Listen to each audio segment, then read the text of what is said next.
आज जो हम पढ़ने जा रहे हैं बायोलॉजी का यह 7वां क्लास है। कौन सा क्लास है? 7वां क्लास है, जो कि सौर ऊर्जा से संबंधित है। देखिए, सौर ऊर्जा का मतलब होता है सूर्य से प्राप्त होने वाली ऊर्जा। ठीक है, अगर बात करें यहाँ प्रकाश संश्लेषण की बात है, सौर ऊर्जा का रूपांतरण मतलब होता है बदलाव किस दौरान रासायनिक ऊर्जा में होता है। इसका आंसर है प्रकाश संश्लेषण के दौरान। इस क्वेश्चन को आप लोग थोड़ा उल्टा करके समझिए। प्रकाश संश्लेषण की जो क्रिया होती है उसमें कौन सी ऊर्जा किस में बदलती है, बस इतना समझ लीजिएगा तो समझ में आएगा। प्रकाश संश्लेषण होता है, सूर्य से प्रकाश लेता है, तो सूर्य से लेता है तो मतलब सौर ऊर्जा लेता है, और सौर ऊर्जा को बदल लेता है किसमें? रासायनिक ऊर्जा में। सौर ऊर्जा किससे बदला जाता है? रासायनिक ऊर्जा में। तो याद कर लीजिए कि प्रकाश संश्लेषण में कौन सी ऊर्जा किसमें बदलती है, जल्दी बताइए। कॉन्सेप्ट समझे कि नहीं? सौर ऊर्जा रासायनिक ऊर्जा में, सौर ऊर्जा रासायनिक ऊर्जा में, ये बात समझ में आ गया। देखिए, सौर ऊर्जा रासायनिक ऊर्जा में बदला, तो वही बात आपको अब उल्टा करके पूछ रहा है। क्या पूछ रहा है पता है? देखिए इधर कहता है कि सौर ऊर्जा का रूपांतरण किस दौरान रासायनिक की ऊर्जा में हो जाता है, रासायनिक ऊर्जा में हो जाता है, तो प्रकाश संश्लेषण के दौरान। कॉन्सेप्ट समझे? चलिए अगला प्रश्न है, जन्म के बाद मानव में किस ऊतक में कोई कोशिका विभाजन नहीं होती है? देखिए, जब बच्चा जन्म ले लेता है उसके बाद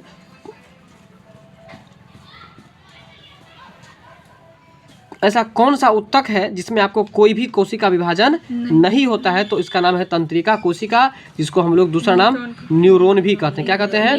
न्यूरॉन भी कहते हैं, और यह शरीर की सबसे बड़ी कोशिका भी है। बात समझ में आ गया? तो बताइए, जन्म के बाद मानव में किस ऊतक में कोई कोशिका विभाजन नहीं होता है? तंत्रिका कोशिका में कोई विभाजन नहीं होता है। अगला प्रश्न है, मानव शरीर में डिहाइड्रेशन मतलब होता है निर्जलीकरण, तो निर्जलीकरण किसकी कमी के कारण होगा? तो ये तो याद करने की कोई जरूरत ही नहीं है, जल की कमी के कारण। अगला प्रश्न है, मानव में गुर्दे का रोग होता है, गुर्दे मतलब किडनी, तो KIDNEY किडनी। तो देखिए, किडनी से याद कर लीजिए कैडमियम, यानी कि मानव में गुर्दे का रोग क्या चीज से होगा? किडनी से। कैडमियम याद कर लीजिए, समझ में आ गया? तो मानव में गुर्दे रोग किससे होगा? कैडमियम प्रदूषण से। चलिए, कौन से प्राणी का स्नायु तंत्र तो होता है परंतु मस्तिष्क नहीं होता है? ये प्रश्न थोड़ा याद रखना पड़ेगा। देखिए, स्नायु तंत्र तो होता है लेकिन मस्तिष्क नहीं होता है। बताइए क्या होता है और क्या नहीं होता है, पहले ये क्लियर कीजिए आप लोग। मस्तिष्क नहीं होता है, मस्तिष्क नहीं होता है लेकिन स्नायु तंत्र होता है। फिर से समझिए आप लोग, स्नायु तंत्र जो है वह आपको होता है लेकिन मस्तिष्क यानी कि ब्रेन नहीं होता है। तो ऐसा कौन सा जंतु है बताइए? ये स्टारफिश है। ठीक है, तो कौन सा ऐसा जंतु है जिसका स्नायु तंत्र तो होता है लेकिन ब्रेन नहीं होता है? स्टारफिश है, जिसको हम लोग तारा मछली भी कह सकते हैं, क्योंकि स्टार का मतलब तारा, फिश मतलब मछली। जमाही जो आती है, क्या चीज आती है? जमाही जो आती है वो आपको किसके कारण से आती है? तो खून में CO2 की अधिक सांद्रता के कारण जमाही आती है। जब खून में CO2 यानी कि कार्बन डाइऑक्साइड गैस अधिक जब मिल जाती है, सांद्रता मतलब मिल जाना, तो जब आपको CO2 खून में मिल जाती है तो आपको क्या आती है? जमाही आती है। और उसके बाद आपका मुंह अपने आप खुल जाता है। मुंह क्यों खुलता है? क्योंकि ऑक्सीजन लेने के लिए। बात समझ में आ गया? तो याद रखिएगा। अगला प्रश्न है, रक्त परिसंचरण की खोज किसने किया? रक्त परिसंचरण की खोज किसने किया? तो विलियम हार्वे ने किया। रक्त परिसंचरण की खोज किसने किया है? William Harvey. देखिए, रक्त जो परिसंचरण होगा, मान के चलिए रक्त जो हमेशा हर जगह चलेगा तो रक्त हड़बड़ा के चलेगा ना, नहीं समझ रहे मेरी बात? रक्त जो परिसंचरण मतलब क्या होता है? एक जगह से दूसरी जगह जाना, तो रक्त एक जगह से दूसरी जगह तो हड़बड़ाती हो जाएगा ना, इसलिए रक्त परिसंचरण का खोज किसने किया? विलियम हार्वे ने किया। प्रश्न समझ रहे हैं कि नहीं समझ रहे हैं आप लोग? अगला प्रश्न है, मानव शरीर का कौन सा भाग है जो परमाणु विकिरण से सर्वप्रथम प्रभावित होता है? अब देखिए, कौन सा भाग परमाणु के विकिरण से? अब देखिए, आप पढ़े थे इससे पहले कि पराबैंगनी किरण जब डायरेक्ट यहाँ पर आएगा तो सबसे पहले क्या होगा? त्वचा कैंसर होगा। इसलिए सबसे पहले प्रभाव किसको करेगा? इसी भाग को करेगा, तब ना अंदर में करेगा। इसलिए कह रहा है कि मानव शरीर का कौन सा भाग है जो परमाणु विकिरण से सबसे पहले प्रभावित होगा? त्वचा। त्वचा का अंग्रेजी क्या होता है? स्किन होता है, और त्वचा को ही हम लोग चमड़ा भी कहते हैं। तो बताइए, मानव शरीर का सबसे बड़ा भाग या सबसे बड़ा अंग क्या होता है? त्वचा ही होता है, याद रखिएगा। मानव शरीर का सबसे बड़ा अंग या सबसे बड़ा भाग क्या होता है? त्वचा होता है। ठीक है, अब चलिए, मानव शरीर की कोशिकाओं में पाया जाने वाला मुख्य पदार्थ कौन सा है? देखिए अब मानव शरीर की इसको कट कर दीजिए, सीधे इतना याद रखिए कि कोशिकाओं में पाया जाने वाला मुख्य पदार्थ क्या है? प्रोटीन है। मतलब कि कोशिका में जो पाया जाता है कौन सा पदार्थ पाया जाता है? प्रोटीन। प्रोटीन पाया जाता है। ठीक है। किस रोग में एस्पिरिन का प्रयोग निषेध है? देखिए निषेध का मतलब होता है मनाही। निषेध मतलब क्या होता है? मनाही मतलब रोक है, वर्जित है। तो एस्पिरिन एक टैबलेट का नाम होता है। ठीक है, एस्पिरिन जो है गोटी दवा का नाम होता है। तो किस रोग में एस्पिरिन का प्रयोग निषेध है? मतलब नहीं। तो वायरल बुखार में आपको एस्पिरिन का प्रयोग नहीं किया था। अगर वो खा लिए तो समझिए और कुछ भी हो सकता है आपको। एस्पिरिन ग्रुप का जो भी कैप्सूल ये टैबलेट है आप वायरल बुखार में नहीं खा सकते हैं। वायरल बुखार का मतलब क्या हो? नहीं, वायरल बुखार का मतलब एक दूसरे से फैलने वाला। तो जैसे कि एक दूसरे से फैलने वाला बुखार फिलहाल में क्या चला था? कोरोना वाला चला था, इसलिए वो वायरल बुखार हुआ। तो बताइए किस रोग में एस्पिरिन का प्रयोग निषेध है? किस रोग में?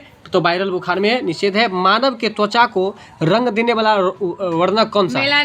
देखिए मानव अपने त्वचा को, मतलब ये चेहरा भी त्वचा है ना, तो अपने चेहरा को कब रंग बिरंग का बनाएगा?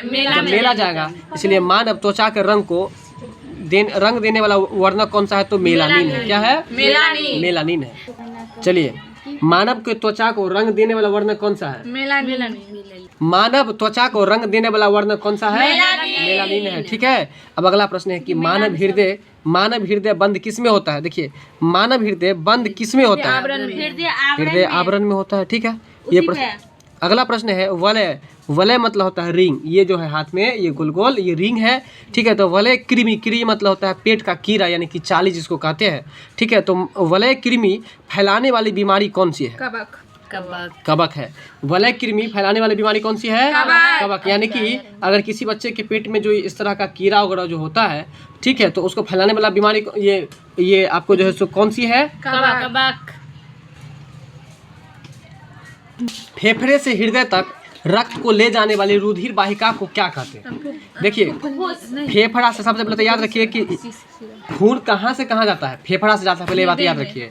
और फेफड़ा से हृदय के लिए रक्त को ले जाने वाली रुधिर वाहिका को हम लोग क्या कहते हैं? तो फुफ्फुस शिरा कहते हैं। क्या कहते हैं? फुफ्फुस शिरा कहते हैं। क्या कहते हैं? फुफ्फुस शिरा कहते हैं। अगला प्रश्न है कि AB रुधिर वर्ग। AB रुधिर वर्ग मतलब समझे? अगर यदि किसी व्यक्ति का ब्लड ग्रुप AB है तो उस व्यक्ति को किस रुधिर वर्ग के व्यक्ति को रक्त दिया जा सकता है? यानी कि ये कह रहा है कि यदि किसी व्यक्ति को AB है, ब्लड ग्रुप क्या है? AB है, तो वह व्यक्ति किस रुधिर वर्ग के व्यक्ति को दे सकता है? सभी रुधिर वर्ग वाले व्यक्ति को दे सकता है। देखिए क्वेश्चन पर जरा ध्यान दीजिए। AB रुधिर वर्ग वाले व्यक्ति को किस रुधिर वर्ग के व्यक्ति का रक्त दिया जा सकता है? यानी कि यदि किसी का AB है तो उसको किसका दिया जा सकता है? AB का उसको सभी का ना, क्योंकि वो सबका ले सकता है ना। कहता है किसी व्यक्ति को AB है तो उसको कौन दिया जा सकता है? सभी ग्रुप समूह, सभी समूह के खून को दिया जा सकता है, इसलिए सभी रुधिर वर्ग वाले व्यक्तियों का। ठीक है। अगला प्रश्न है नरसुरा यानी कि सार्क में आलिंगक किसके साथ जुड़े होते हैं? इस प्रश्न को छोड़ दीजिए। अगला प्रश्न है स्तनपायी भ्रूण के उत्सर्जनीय उत्पाद बाहर फेंके जाते हैं। ठीक है, इस प्रश्न को भी छोड़ दीजिए। अगला है लॉक्ड जॉ विकृति। हम आपको बताए थे कि टेटनस बीमारी जो होता है उसमें क्या होता है कि शरीर जो है ना एकदम लगता है कि लॉक हो गया है, मतलब जिस तरह से बॉडी रहता है वो उसी तरह से रह जाता है, तो लॉक हो जाता है। इसलिए लॉक्ड जॉ विकृति किस बीमारी का दूसरा नाम है? टेटनस का। किसका? टेटनस का है। EEG का फुल फॉर्म क्या होता है बताइए? मस्तिष्क के कार्य का इलेक्ट्रो फालोग्राफ। ठीक है। और EEG का प्रयोग किसके लिए किया जाता है? मस्तिष्क के कार्य का पता लगाने के लिए इसका प्रयोग किया जाता है कि कौन कौन सा मस्तिष्क का कौन सा अंग काम कर रहा है, कौन सा भाग काम नहीं कर रहा है। बात समझ में आ रहा है? अगला प्रश्न है संवेदन। क्या लिखा हुआ है? स्वेदन लिखा हुआ है। स्वेदन महत्वपूर्ण है किसके लिए? तो शरीर के तापमान को विनियमित करने के लिए। स्वेदन क्या है? तो महत्वपूर्ण है किसके लिए? शरीर के तापमान को को विनियमित करने के लिए, करने के लिए। स्वेदन किसके लिए महत्वपूर्ण है? शरीर के तापमान को विनियमित करने के लिए, तो बताइए स्वेदन महत्वपूर्ण है शरीर किसके के लिए? तापमान को तापमान को विनियमित शरीर के करने तापमान के लिए, को विनियमित करने के लिए, ठीक है। अब अगला प्रश्न है आपको भ्रूण विकास के लिए, किसके लिए? भ्रूण विकास भ्रूण विकास के लिए किसके द्वारा खाद्य की पूर्ति की जाती है? ठीक है, भ्रूण विकास के लिए किसके द्वारा खाद्य की पूर्ति की जा सकती है? तो विजांडसन के द्वारा। किसके द्वारा? विजांडसन, बोलिए। हाँ, विजांडसन के द्वारा भ्रूण विकास के लिए किसके द्वारा खाद्य की पूर्ति की जा सकती है? अब देखिए यहाँ प्रश्न को समझिए। पेट में जब महिलाओं को बच्चा रहता है तो उसको भोजन जो मिलता है वो किसके माध्यम से मिलता है? वही प्रश्न पूछ रहा है कि भ्रूण के विकास के लिए, यानी कि बच्चा जो पल रहा होता है उसको विकास करने के लिए खाद्य की पूर्ति जो होती है वो कहाँ से होती है? विजांडसन के द्वारा होती है। किसके द्वारा? अगला प्रश्न है प्रकाश संश्लेषण के लिए, किसके लिए? प्रकाश संश्लेषण के लिए जो ऊर्जा मिलती है उसको कहाँ से मिलती है? सूर्य के प्रकाश से मिलती है। अगला प्रश्न है किस वृक्ष से निकाली गई औषधि मलेरिया से रोग से छुटकारा पाया जा सकता है? बताइए। सीधा बात देखिए, एक ही बात याद रखिए, अगर ऑप्शन ये मलेरिया हो तो आप आंसर उसका सीन कोना दीजिएगा। तो बताएंगे आप लोग कि हम आपको अभी ट्रिक क्या बताए हैं। कहीं ऑप्शन में मलेरिया आए तो आप याद कर लीजिए कि अगर किसी व्यक्ति को मलेरिया हो जाएगा ना तो कोना में जाके बैठेगा वो। पहले याद कर लीजिए कि मलेरिया बीमारी को दूर करने के लिए किस वृक्ष के छाल का प्रयोग किया जाता है? सिनकोना वृक्ष के छाल का। और कैंसर के इलाज के लिए किस वृक्ष के छाल का? नहीं, टैक्सोल। किसका? टैक्सोल का, ठीक है। तो याद रखिएगा किस वृक्ष से निकाली गई औषधि से मलेरिया रोग से छुटकारा पाया जा सकता है? तो सिनकोना। चलिए अगला प्रश्न है पत्तियों में मंड, और मंड को ही हम लोग अंग्रेजी में स्टार्च कहते हैं। पत्तियों में मंड की उपस्थिति के कारण परीक्षण के लिए प्रयोग में लाया जाने वाला अभिकर्मक कौन सा है? आयोडीन। आप पढ़े हो। चलिए तो बताइए कि प्रकाश संश्लेषण के लिए अच्छा ये क्वेश्चन बताइए ना, पत्तियों में मंड या स्टार्च की उपस्थिति के परीक्षण के लिए, परीक्षण मतलब जांच के लिए प्रयोग में लिया जाने वाला जो अभिकर्मक है, अभिकर्मक मतलब समझ लीजिए पहले। अभिकर्मक का मतलब होता है जैसे अभी आप पढ़ रहे हैं तो आप पढ़ने के लिए आपको कौन कौन चीज की जरूरत होती है? वो किताब की, कलम की, बहुत सारी, चश्मा, ये वो फला चिन्ना, लाइट। तो कहने का मतलब ये है, कहने का मतलब क्या है कि जब हम लोग इस तरह का परीक्षण करेंगे कि मंड का निर्माण होता है कि नहीं होता है तो उसके लिए हम किस चीज का यूज करेंगे? आयोडीन विलयन का। तो आप वहाँ पढ़े होंगे KOH के घोल का, पढ़े थे, ठीक है। तो अगला प्रश्न है पौधे में पानी का संवहन किस ऊतक के द्वारा? मौसमी प्रश्न है, याद रखिए। जब पानी का संवहन कहे तो जाइलम, और नहीं याद रहे तो देखिए जौ से जाइलम, जौ से जल का संवहन होगा। और जब कहेगा कि शरीर ये भोजन का संवहन तो फ्लोएम हो जाएगा, याद रखिएगा। जल का संवहन जाइलम, भोजन का संवहन फ्लोएम। बस इतना याद रखिए। शरीर का ऊतक निर्माण करने वाला पोषक तत्व कौन सा है? शरीर का निर्माण करने वाला पोषक, देखिए अगर शरीर में प्रोटीन नहीं मिले ना तो शरीर का वृद्धि ही नहीं हो सकता। कितना बच्चा को देखिएगा कि पेट इतना बड़ा हो जाता है, एगो आँख इतना बड़ा हो जाता है, किसी का हाथ इतना बड़ा हो जाता है। तो ऐसा जो होता है आपको किसके कारण? प्रोटीन की कमी कारण से। कितना बच्चा को देखिएगा एकदम बौना रह जाता है, सब प्रोटीन की कमी के कारण से होता है। सब बात समझ में आ रहा है? ठीक है। तो पौधों में पानी का संवहन किसके द्वारा? भोजन का संवहन। प्रकाश संश्लेषण के दौरान कौन सी ऊर्जा किससे बदलती है? सौर ऊर्जा। बहुत अच्छा। अच्छा एक बात बताइए कि पत्तियों में मंड बनता है कि नहीं, उसका निर्माण करने के लिए अभिकर्मक का नाम क्या होगा? आयोडीन। चलिए अब अगला प्रश्न है आपका, शरीर का निर्माण करने वाला पोषक तत्व जो है वो क्या है? प्रोटीन। सबसे अधिक प्रोटीन कहाँ मिलता है? सोयाबीन ही मिलता है। और सबसे ज्यादा सोयाबीन का उत्पादन किस राज्य में होता है? मध्य प्रदेश में। मध्य प्रदेश की राजधानी कहाँ है? भोपाल। कहाँ है? भोपाल। ठीक है। अब चलिए वे तना कोशिकाएं जिसमें अन्य प्रकार की कोशिकाएं विकसित की जा सकती है। हालांकि वे तना कोशिकाएं जिसमें अन्य प्रकार की कोशिकाएं विकसित की जा सकती है वह निकलती है कहाँ से? भ्रूण से निकलती है। इस प्रश्न को छोड़ दीजिए, ठीक है। तो आज के लिए इतना ही, मिलते हैं हम लोग नेक्स्ट वीडियो में। वीडियो अच्छी लगे तो लाइक शेयर सब्सक्राइब जरूर कीजिएगा। चलिए अगला प्रश्न है एंट अमीबा हिस्टोलिका नामक एक परजीवी है। परजीवी का क्या नाम है? हिस्टोलिका। परजीवी का क्या नाम है? हिस्टोलिटिका। ठीक है, एंट अमीबा हिस्टोलिटिका जो है यह एक परजीवी है और यह मानव के किस अंग में पाया जाता है? तो आंत में पाया जाता है। कहाँ पाया जाता है? आंत में। आंत का अंग्रेजी क्या होता है बताइए तो आप लोग? इंटेस्टाइन होता है। क्या होता है? इंटेस्टाइन मतलब आंत होता है। हेपेटाइटिस रोग के बारे में इससे पहले भी चर्चा किए थे कि यह रोग किसके कारण से होता है। यह वायरस के कारण से होता है। अब यहाँ पर ये बता रहा है कि यह आपको जो है सो कौन सा अंग प्रभावित होता है, तो ये बात बता रहा है। ठीक है, जिगर भी उसको लोग बोल देता है, लेकिन जिगर जो है ना आपको आम भाषा में लोग जिगर बोलता है, लेकिन इसका सही नाम साइंस का जो है वो आपको लीवर है। क्या है? लीवर, जिसको हम हिंदी में क्या कहते हैं? यकृत कहते हैं। तो बताइए हेपेटाइटिस रोग किससे प्रभावित होता है? वायरस। और ये HIV का फुल फॉर्म ही होता है आपको ह्यूमन इम्यूनो वायरस होता है, तो इसलिए ये वायरस से होता है। और साथ में कौन सा अंग प्रभावित होता है? लीवर, यानी कि यकृत, और इसको हम लोग आम भाषा में बोलते हैं जिगर। गाँव में बोलता है कि इसका जिगर बहुत बढ़िया जाता है कटवाने के लिए, नहीं बोलता है आप, याद रखिएगा। अगला प्रश्न है कि फेफड़ा को ढकने वाली झिल्ली, फेफड़ा को ढकने वाली झिल्ली को हम लोग क्या कहते हैं? ठीक है, उसको हम लोग फुफ्फुस आवरण भी कहते हैं। बिल्कुल सही बात है। फ से फेफड़ा है, फ से फुफ्फुस आवरण है। आवरण मतलब होता है ढक्कन। आवरण मतलब क्या होता है? ढक्कन होता है। तो आवरण मतलब फेफड़ा को जो ढकेगा तो फुफ्फुस आवरण से, और उसी को हम लोग पुलुड़ा भी कहते हैं। क्या कहते हैं? ठीक है। किसी वृक्ष को अधिकतम हानि कब पहुंचती है? जब उसके सही पत्ती को नाश कर दिया जाए, तोड़ करके हटा दिया जाए, काट दिया। ठीक है, इसलिए याद रखिए किसी पेड़ को यदि आप विकास करना चाहते हैं उसके पत्ती को मत तोड़िएगा आप लोग, ठीक है ना।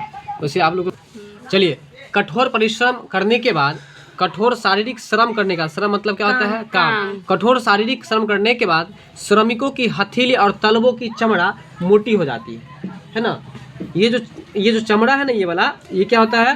मोटा हो जाता है। लेकिन ये मोटा किसको होता है? जो शारीरिक वर्क करता है। तो बताइए आप लोग शारीरिक वर्क करते हैं? नहीं करते हैं। ठीक है, तो देखिए मेरा भी नहीं है मोटा, ठीक है ना, नहीं है। बात समझ में आ रहा है? तो शारीरिक श्रम जो करेगा उसका हथेली और चमड़ा मोटा होता है। किसके कारण से? तो मोटा अवत्वक के कारण से। किसके कारण से? मोटा अवत्वक के कारण से। किसके कारण से? मोटा अवत्वक उत्तक के कारण से। अगला प्रश्न है नेत्रदान में, किसमें? नेत्रदान में। बताइए आप लोग क्या देता है? नेत्रपटल की कॉर्निया। नेत्रदान में दाता की आंख का कौन सा अवयव उपयोग किया जाता है? नेत्रपटल या कॉर्निया। अगला प्रश्न है कीटों के द्वारा, किसके द्वारा? कीटों के द्वारा परागित फूलों के परागकण कैसे होते हैं? कीटों के द्वारा परागित फूलों के परागन कैसे होते हैं? वृक्ष और चिपचिपे। वृक्ष और चिपचिपे। बात समझ में आ रहा है? तो कीटों के द्वारा परागित मतलब उस दिन बताए थे कि परागित मतलब होता है जैसे कि कोई चिड़िया यहाँ पर कोई मतलब फल खा लिया और वही चिड़िया दूसरी जगह जाकर के पैखाना कर दिया, तो वहाँ पर पेड़ निकल आया, तो उसको हम लोग कहते हैं परागित होना। ठीक है, यहाँ देखिए कि कितने फल ऐसे होते हैं, जैसे जिलेबी का फल है या विभिन्न तरह के कोई भी फल है, वो हवा बही और हवा बहने के बाद उसका बीज उड़ करके दूसरे जगह पर चला गया और वहाँ पर पेड़ निकल आया, इसका मतलब वो क्या हो गया? परागित। तो कीटों के द्वारा परागित फूलों के परागकण कैसे होते हैं? तो वृक्ष और चिपचिपे होते हैं। अगला प्रश्न है कि सेरीकल्चर का संबंध किससे है? सेरीकल्चर का संबंध, और ये इसको मोस्ट भी लेकर के चलिए। सेरीकल्चर का संबंध किससे है? रेशम कीट से। किससे है? रेशम कीट से है। ठीक है, चलिए, तो सेरीकल्चर है, ठीक है, तो सेरीकल्चर है ये आपको रेशम कीट से संबंधित है। किससे संबंधित है? रेशम कीट से। देखिए, आप कहीं सैर करने के लिए जाइएगा दूसरे कल्चर में, एक तो अपना कल्चर है इंडियन सिविलाइजेशन एंड कल्चर, ये एक अपना कल्चर है इंडियन, और इंडियन से अगर दूसरे कल्चर में जाएंगे तो हम लोग क्या करेंगे? रेशम की सालू ओढ़ करके जाएंगे ना। देखते नहीं, यह रेशम की सालू याद है? कहाँ पर? उसने कहा था। ठीक है, तो इसलिए याद कर लीजिए कि सेरीकल्चर का संबंध किससे है? रेशम के उत्पादन से है या रेशम कीट से है। क्लियर? अच्छा, अगर आपसे पूछे कि पीसी कल्चर का संबंध किससे है? मछली पालन से। किससे है? मछली पालन से। अच्छा, श्वेत क्रांति का संबंध किससे है? दूध उत्पादन से। चलिए, डार्विनवाद का अभिप्राय क्या है बताइए। डार्विनवाद से क्या अभिप्राय है? तो योग्यतमा की उत्तरजीविता। डार्विनवाद का क्या अभिप्राय है? योग्यतमा की उत्तरजीविता। डार्विनवाद से क्या अभिप्राय है? इस प्रश्न को आपको याद रखना पड़ेगा। तो बताइए आप लोग कि सेरीकल्चर का संबंध किससे है? रेशम कीट से। रेशम कीट से, ठीक है। अगला प्रश्न है कि आंख में वर्ण दर्शन मतलब होता है खास तौर पर जब रेलवे वगैरह में जॉब होता है या किसी चीज में जॉब होता है तो आंख का कलर विजन चेक किया जाता है कि कौन सा कलर देखता है कौन सा कलर नहीं देखता है। अगर मान के चलिए सामने कोई मतलब दूसरा कलर ये कोई व्यक्ति है जो हरा या लाल पहन के आ रहा है, लाल नहीं देखेगा रेलवे वाला, तो क्या करेगा? उड़ा के निकल जाएगा ना। इसलिए उसका कलर विजन चेक होता है मेडिकल टेस्ट में। 6/6 होना चाहिए आंख। क्या होना चाहिए? 6/6। अगर 6/6 नहीं होगा तो उसको रेलवे में क्या करता है? छांट देता है। इसलिए आंख में वर्ण दर्शन कलर विजन की किसकी मौजूदगी से प्रभावित होता है? तो शंकु। किससे? शंकु से। यानी कि कलर विजन किसकी मौजूदगी से प्रभावित होता है? तो शंकु। शंकु को अंग्रेजी में क्या कहते हैं? CO यानी कौन मतलब होता है शंकु। अगला है कि क्या कारण है कि नर मेढक और मादा मेढक की अगर बात करें तो नर मेढक ज्यादा चिल्लाता है। नर मेढक ज्यादा चिल्लाता है और मादा मेढक कम चिल्लाती है। क्यों? क्योंकि नर मेढक में वाक कोश होता है जबकि मादा मेढक में वाक कोश नहीं होता है। देखिए हे बुखार का मतलब होता है हे नहीं कहते, उसके हे दृष्टि से देखते हैं मतलब एलर्जी। हे बुखार और दम्मा बुखार जो होता है वो किससे होता है? किससे होता है? एलर्जी से होता है। अगला प्रश्न है कि पेड़ ऊर्जा का स्रोत है, यानी कि पेड़ जो है नवीकरणीय की अनवीकरणीय है। बताए थे कि पेड़ का यूज हम लोग बार बार करेंगे फिर भी खत्म नहीं होगा, इसलिए यह नवीकरणीय है। ठीक है, बताइए कि कोयला कौन सा स्रोत है? पेट्रोल अनवीकरणीय, पानी नवीकरणीय, हवा। चलिए एंजाइम क्या है? प्रोटीन। एंजाइम एक प्रोटीन है। यहाँ पर जो अब आपका आंसर है एंजाइम से क्या है? तो जैविक उत्प्रेरक है। क्योंकि जैविक में देखिए अगर प्रोटीन नहीं मिलेगा तो जीव का वृद्धि नहीं होगा, इसलिए इसको उत्प्रेरक कहा जाता है। साइंस में पढ़े होंगे आप लोग रासायनिक अभिक्रिया, और रासायनिक अभिक्रिया में जो न भाग लेता है न हिस्सा लेता है न कुछ, न इधर न उधर, लेकिन उसकी गति को बढ़ा देता है, उसको क्या कहता है? उसको कहता है उत्प्रेरक। क्या कहता है? उत्प्रेरक कहता है। ठीक है, तो बताइए कि एंजाइम से क्या अभिक्रिया है? तो यह एक जैविक उत्प्रेरक है। चलिए पाइरिडॉक्सिन किसका रासायनिक नाम है बताइए? विटामिन B6 का। पाइरिडॉक्सिन किसका रासायनिक नाम है? विटामिन B6 का। पाइरिडॉक्सिन किसका रासायनिक नाम है? B6 का रासायनिक नाम है। ठीक है, अब चलिए अगला प्रश्न है। चलिए अब है रक्त के अस्कंदन में। बताइए अस्कंदन का मतलब क्या बताए थे? थक्का बनना। अस्कंदन मतलब थक्का बनने में यानी कि जमने में। तो रक्त को अस्कंदन करने में मतलब आपको जो है कौन सहायता करता है? रक्त प्लेटलेट्स। ठीक है, रक्त को हटा दीजिए, प्लेटलेट्स याद रखिए। बताइए प्लेटलेट्स का दूसरा नाम क्या है? पटिकटाणु। क्या है? पटिकटाणु। चलिए एक रोगी में प्रतिजैविक का क्या प्रभाव होता है बताइए आप लोग? रोगी कट कर दीजिए। प्रतिजैविक का क्या प्रभाव होता है? मतलब कोई भी जीवाणु को रोक देता है। सही बात है। रोगाणु को क्या करता है? जीवाणु को रोक देता है, वृद्धि को नहीं, इसीलिए उसका नाम है एंटीवायरस। तो बताइए तो आप लोग की प्रतिजैविक यानी कि एंटीबायोटिक का क्या काम है? तो यह रोगाणु को या जीवाणु को वृद्धि को रोकता है। ठीक है, अब चलते हैं अगले। पेनिसिलिन क्या है बताइए? पेनिसिलिन सबसे पहले यही एंटीबायोटिक का आविष्कार हुआ था, पेनिसिलिन का, याद रखिएगा। और पेनिसिलिन औषधि जो निकाला जाता है कहाँ से निकाला जाता है? देखिए प से पेनिसिलिन और फ से फफूंदी। याद कर लीजिए पेनिसिलिन कहाँ से निकाला जाता है? फफूंदी से निकाला जाता है। किससे? चलिए अगला है फाइकोलॉजी। बताइए ये बताए थे कि सवाल को क्या करेंगे? फाँक जाएंगे, इसलिए फाइकोलॉजी में किसका अध्ययन क्या आता है? बताइए कि कवक का अध्ययन जो क्या आता है?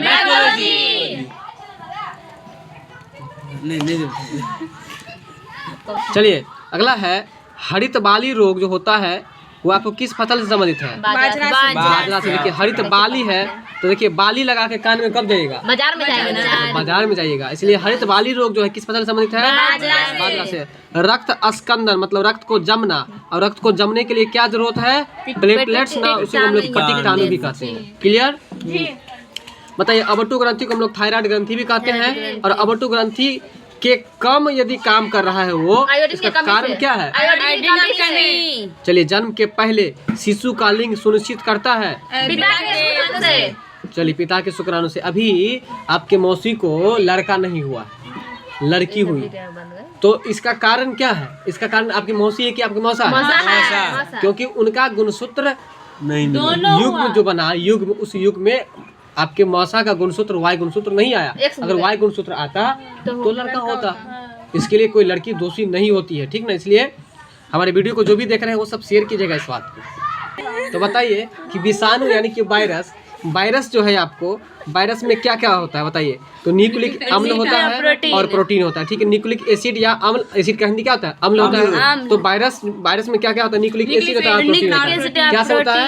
न्यूक्लिक एसिड और प्रोटीन। न्यूक्लिक एसिड और प्रोटीन होता है, ठीक है। अगला प्रश्न है प्रथम प्रयुक्त, देखिए आ गया प्रश्न आपका कि सबसे पहले जो एंटीबायोटिक का आविष्कार हुआ था क्या हुआ था? पेनिसिलिन। आ गया ना। तो याद रखिएगा कि प से प्रथम है, प से पेनिसिलिन है। प्रथम एंटीबायोटिक का नाम क्या था? पेनिसिलिन। अगला है कि हैजा रोग के जीवाणु का खोज किसने किया था? रॉबर्ट कोच ने। हैजा रोग के जीवाणु का खोज किसने किया था? रॉबर्ट कोच ने किया था। हैजा का किसने किया था? रॉबर्ट कोच ने।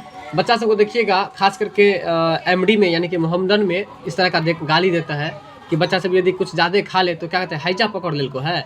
बात समझ में आ रहा है? तो कहने का मतलब कब? जब वो कोच के खाएगा तब। इसलिए याद कर लीजिए कि हैजा के रोगाणु का खोज किसने किया? रॉबर्ट कोच ने। कोच के खाएगा मुंह फटाफट से, तो इसको कहेंगे कि कोच के खा रहा है मतलब हैजा पकड़ ले को है, मतलब रॉबर्ट कोच। यहाँ तक समझ में आ गया?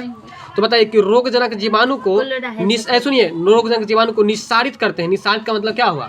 निस्सारित का मतलब ये हुआ कि उसको क्रियाशील नहीं करके उसको मारने का काम करते हैं। कौन? तो एंटीबायोटिक। तो वही एंटीबायोटिक का ही हिंदी लिखा है प्रतिजन। क्या लिखा हुआ है? प्रतिजन। अगला है पोलियोमाइलेटाइस। चलिए इसको ऐसे पढ़िएगा, पोलियोमाइलेटाइस। कैसे पढ़िएगा? पोलियोमाइलेटाइस। थोड़ा फास्टली बोलिए, बहुत स्लो मोशन में बोलते हैं। पोलियोमाइलेटाइस बोलिए। बहुत अच्छा। तो पोलियोमाइलेटाइस रोग जो फैलता है वो किससे फैलता है? पोलियोमाइलेटाइस फाइस कुछ है, उससे मतलब नहीं है। आप एक ही बात याद रखिए कि पोलियो बीमारी जो होता है ना, वो वायरस से ही होता है। वो वायरल बुखार है। जो बुखार वायरस से हो वो वायरल बुखार होता है। कोरोना वायरस था जी, इसका मतलब वायरल बुखार था। पोलियो है वो भी आपको बात समझ में आ रहा है ना। चलिए अगला है कि ऐसा युगल का मतलब होता है जोड़ा, जिसका वर्ग ए और बी है, यानी कि पति और पत्नी है, कि पति का ए है तो पत्नी का बी है, तो उसको होने वाला जो बच्चा है उसमें कौन सा ग्रुप आएगा? देखिए ए हो सकता है, बी हो सकता है, ए बी दोनों हो सकता है, और कुछ भी हो सकता है। बात समझ में आ रहा है कुछ? चलिए अगला प्रश्न है, जिस पदार्थ का निवेश किसी जीवित जीव में कर देने पर वह प्रतिरक्षों के उत्पादन को प्रेरित करता है, उसे हम लोग प्रतिजन कहते हैं, या उसे हम एंटीजन कहते हैं। ठीक है, इसको छोड़ दीजिएगा। बस इसमें एक बात याद रख लीजिएगा कि प्रतिजन का अंग्रेजी क्या होता है? तो एंटीजन होता है। ठीक है, वीडियो अच्छी लगे तो लाइक शेयर सब्सक्राइब जरूर कीजिएगा।